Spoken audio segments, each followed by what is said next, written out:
For more on this, let's bring in researcher Nick Goodall from CoreLogic. Hi there, Nick. Thanks very much for coming on and talking with us tonight. How much longer are we going to see these prices drop, and how low are they going to go? Yeah, our expectation is that these prices will continue to fall for a little bit longer, but there's definitely light at the end of the tunnel, and that's really in the form of interest rates starting to get close to a peak.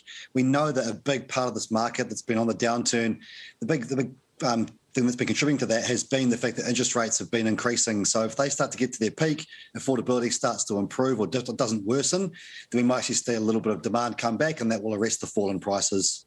So how long is a little while? Is that 6 months, a year, or shorter than that? I think still value is continuing to fall for the rest of this year. But with expectations of interest rates peaking maybe at the end of this year into next year, we might actually see those arrest and falls to the start of 2023. OK, what about people who've bought in the last year or two who might end up, or will they end up with a mortgage that's actually bigger than the value of their home? Yeah, this negative equity position is something that's being talked about a bit now. We've certainly run some statistics on that and effectively saying someone that bought at the peak, they might have seen values come back 20% of their property, which means if they have that 20% deposit, they will actually be at that point of close to negative equity.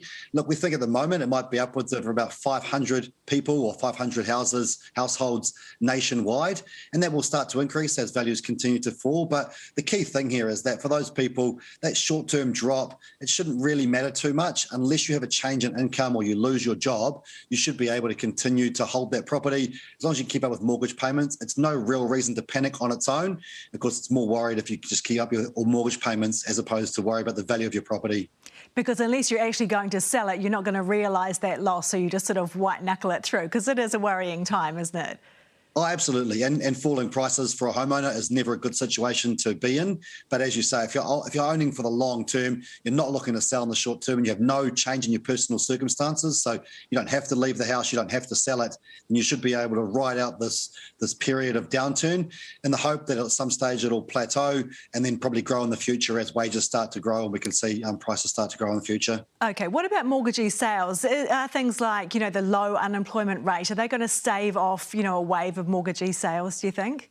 Yeah, that's our expectation. I think a solid labour market, very tight labour market at the moment, people keeping their jobs, unemployment at essentially all-time low levels, and no expectation for a significant rise in the unemployment rate.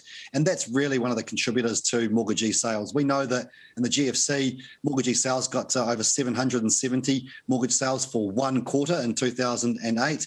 At the moment, Q2 2022, there were 21 mortgagee sales. So there's always a few ticking over in the background due to people's circumstances changing, but we're not expecting a significant lift to get anywhere near the heights of what we saw in the global financial crisis in that 2008-2009 period.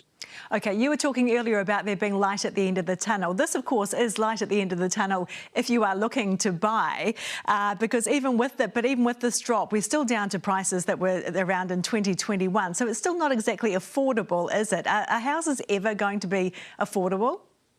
Yeah, that's right. I suppose it always depends on the angle you're coming at it from. Are you a current homeowner? Are you an investor? Or are you someone looking to get in the market? And it's a very different situation for all those groups of people. From an affordability perspective, look, it's not going to get back to the situation where homes are 3 times the standard income these days. Interest rates obviously play a big part in that, and interest rates being around that 3, 4, 5% mark mean that people can't afford to borrow more, and so that rate is never going to get back down to those levels, but certainly need to come back down from the heights of where they've been, 10 or 11 times income, back towards that 7 or 8. And if values do continue to fall away, we've got strong wage growth at the moment, we're definitely going to see that start to improve. Will it get down to 5 or 6? Probably not, but I think that people's expectations have changed now, and our serviceability and ability to borrow more has changed and improved a lot too, with double incomes in houses, and the situation changing a lot there as well. So things will get more affordable, not back to the 3 times income, but certainly improving. OK, hey Nick, such great information there. Thanks very much for your time tonight. Thank you.